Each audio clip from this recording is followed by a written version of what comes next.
Most conspiracy theories, especially the crazier ones, are meant to discredit the real ones. What's something you know to be 100% true that everyone else dismisses as a conspiracy theory?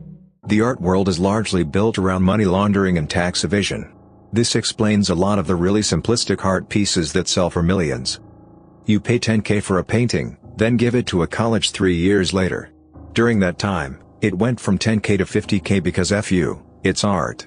So you tell the IRS you donated $50K this year. And you can deduct donations from your yearly revenue and thus pay less taxes.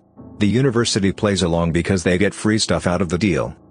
Basically what money laundering is that you invest your dirty money by operating a business and reclaiming your original money via the business's profit in order to avoid taxes.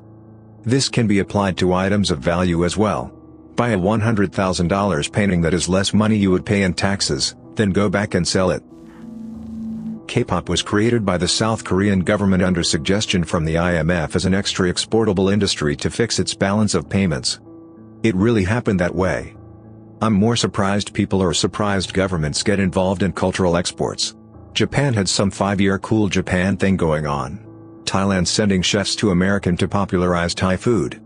It's a way to win the game, cultural victory. You want tourism and people buying your stuff, so you do whatever works. The government is actually watching everything you do. Now that doesn't mean there is some dude sitting at a computer looking over your internet history. But the government does have tons of information about you on a server somewhere. The paradox is that a lot of people in the government don't know they have it, and the rest don't know what to even do with it. Not everyone dismisses it, but the US government is still experimenting on its own citizens without their actual consent, but their implied consent. Fun fact: they legally can do this to anybody in the military, and did so to a group of Marines testing gas masks against mustard gas or some other chemical weapon under the guise of preparing for Iraqi chemical weapons. Now on the surface this doesn't seem so bad, it makes sense. However, the guys suffered varying degrees of damage, and the doctors who treated them were, according to a few whistleblowers, ordered to remain silent, mostly due to the fact the doctors noticed that the injuries were not those of mustard gas, but a different chemical weapon.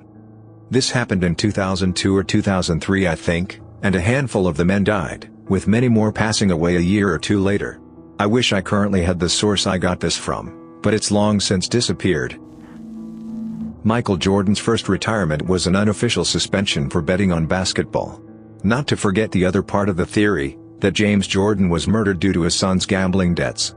Not saying I necessarily believe it, but there's that part as well. Some agencies can turn on the microphone and relay the audio of most phones, even when you turn them off. Assuming you cannot remove the battery. This is why the president's phone as well as some other secure devices are supposed to have the microphones removed, and then have one plugged in when it's going to be in use. Previous presidents have begrudgingly accepted this practice. When retail employees go check in the back, they're actually just checking their social media for 5 minutes.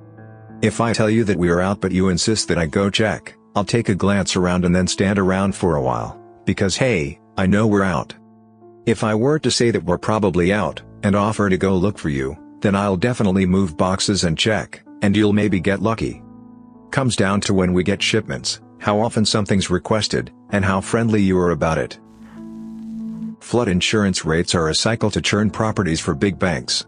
We're in the very beginning of the bank accumulating property phase now. It goes like this. Flood insurance is cheap. Waterfront, flood zone, property values go up. Current stage of the cycle, flood insurance rates start to creep up.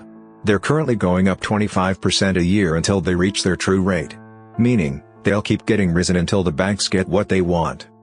Starting to see this. People sell their flood zone properties because they become unaffordable. I.e. you have a rental property that's clearing $250 per month, then your flood insurance goes up $100 per month, and it's going up next year, and the year after that. People will start selling. This hurts property values. This is where the banks clean up. Property prices drop so low that people can't afford to sell, so they have to short sell or sell for a loss. If they can sell at all, otherwise the bank forecloses. The bottom falls out of the market and prices plummet because insurance rates are too high. The banks accumulate thousands and thousands of these undervalued properties. Now, the banks have to sell these things. If only there was a way to sell these properties. Oh yeah, let's reduce flood insurance rates and give the market a boost. This is where the cycle repeats. A couple things to note: the big giant million-dollar homes aren't really affected by this. The owners are usually wealthy enough to afford the flood insurance rates, or own the house outright and don't need to carry insurance. The banks and the government are basically the same entity in this circumstance. A lot of houses in flood zones are huge neighborhoods that just happen to be low-lying, and can be miles away from waterfront. So, poor neighborhoods get hit the hardest by this. There's a cabal of very wealthy and influential psychopaths who control a good chunk of world politics. New members are introduced to, or encouraged by their own peers to partake in, pedophilia. They end up doing that not just because they may be bored with their lives or enjoy hurting children, but also because this team-building exercise in the guise of underage sex parties allows their friends to get compromising material on them. It is an initiation ritual aimed at building trust between everybody involved. If, almost, every member of the cabal has dirt on everybody else, then they surely won't rat each other out. This might also explain why Epstein got disposed of despite having been placed under police custody. Most conspiracy theories, especially the crazier ones, are meant to discredit the real ones. I've heard that the military encourages UFO conspiracies surrounding Area 51, because it's a testing site for experimental aircraft, and they'd prefer the rumors that spread around Area 51 to be complete lunacy about aliens rather than credible sightings of top-secret experimental stealth bombers or whatever. But I've only really heard this as rumors, never really seen any hard proof. The only reason why we are still in the Middle East is to harden our military so that if we go to war with another nation our troops have battle experience. I think this is what Russia is doing with Ukraine now too. Not to forget money. As the biggest weapons exporter in the world, we create a ton of weapons and war is very good business for arms dealers. Luckily for them, they sell to our military and have a lot of control over our government. Also, having a military presence in a place with lots of oil means you can try to stabilize prices and create stronger relationships with the people who control the oil. The longer we're in war, especially ones with no end in sight and not many soldier casualties, a handful of people make a lot more money. Back in 2012 I flew back to the US via LaGuardia. As we started our descent, my husband, then my boyfriend, told me to look out the window. Loud as all hell, all I could say was "Holly hell, there's a drone next to us." Woman in front of us whipped her head to the side and gasped in horror. As soon as she saw it, it went sideways and flew under and away. She got all in a panic and asked a flight attendant who assured us that we probably mistook something else for a drone. This thing was huge. 10 to 15 feet long? I've never seen one before and didn't know they were that big. Guys, the lady kept pestering the flight's attendant who had to then come back after speaking to pilot to refute what we saw. She kept saying that the military does not fly their drones this close to commercial flights. No one believed us. I'm from the good old USSR, so I just got mad paranoid and kept my mouth shut. My husband would tell this story often. Friends sent articles confirming the pilot's take on things. And then around the reality winter time whistleblower releases, 2018, I ran across an article where the DoD admitted to have been doing this for ages while denying it to the public. At one point I felt like I imagined the whole thing. I mean, it was so surreal to see this drone feet away from our plane. It really shook me when it happened. I had nightmares for a while. That Disney owns an adult film industry, they just don't affiliate their names with it. I've told this to many people and look at me in horror like I just killed their child. I don't have a sinus source on this. This came up in a finance class years ago, and looking at it from a business perspective is not something to be amazed of. We're running out of antibiotics.